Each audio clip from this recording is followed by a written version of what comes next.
జై శ్రీరామ్. అష్టభోగాలు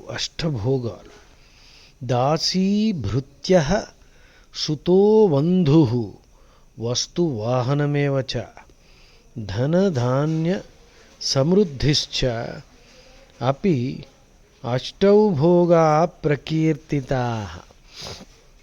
అంటే పనివాళ్ళు, సేవకులు, కొడుకులు, కూతుళ్ళు, బంధువులు, వస్తువులు, వాహనాలు, ధన సమృద్ధి, ధాన్య సమృద్ధి, ఈ 8ని అష్టభోగాలు అని అంటారు.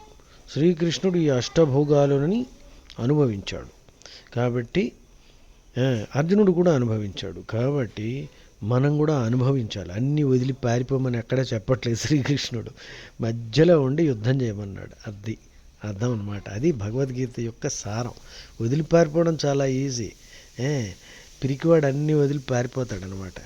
ధైర్యవంతుడు భగవద్గీత ప్రకారము యుద్ధం మధ్యలో ఉంటాడు, చలనం లేకుండా యుద్ధం చేస్తాడు. అందుకని ఇప్పుడు ఈ యుగంలో అష్టభోగాలు ఏమిటి అంటే కొన్ని మార్చుకోవచ్చు అనమాట. ఓకే, పనివాళ్ళు ఉంటారు, సూతులు, పిల్లలు కూడా ఉంటారు, బంధువులు. అమ్మో, ఈ మధ్యకాలంలో బంధువులు అంటే భయం వేస్తుందండి. రాబంధువుల్లా తయారయ్యారు. వస్తు వాహనమేవచ, సరేలేండి, మనకి ఇంటర్నెట్ అవన్నీ ఉన్నాయి. ధనధాన్య సమృద్ధిశ్చ, అది కూడా డెఫినెట్లీ దట్ ఈస్ ఫైన్.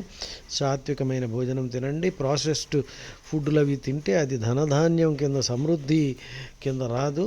చెత్త జంక్ ఫుడ్ తినకండి. అష్టభోగాలు ఇవి అనమాట. అన్నీ అనుభవించండి. ఎందుకంటే వేదంలో కూడా ఈశావాస్యం ఉపనిషత్తులో ఈశావాస్యమిదం సర్వం యత్కించిత్ జగత్యాన్ జగత్ తేన త్యక్తేన భుంజీదా మాగ్రదా కస్యస్విద్ధనం. తేన త్యక్తేన భుంజీదా అంటే ఎంజాయ్ విత్ డిటాచ్మెంట్. అంటే ఎంజాయ్ చేయి, కానీ ఇది నాది అని అనుకోకు. ఏది నీది కాదు. నీ పుణ్యకర్మలు ఏదో పూర్వజన్మలో ఎన్నో జన్మల్లో పుణ్యం చేసుకున్నావు కాబట్టి ఇవన్నీ దొరికాయి, మంచివి. వెధవ పనులు చేసావు కాబట్టి బాధలు కూడా దొరుకుతాయి.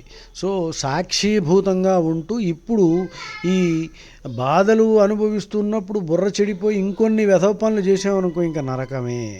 అందుకని బాధలు అనుభవిస్తున్నప్పుడు కామ్గా ఉండు.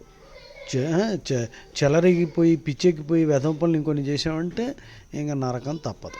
అదనమాట. ఇదే భగవద్గీత సారం, ఇంకంతకంటే ఇంకేం లేదు. జై శ్రీరామ్. భగవంతుడి కోసం పనిచేయి.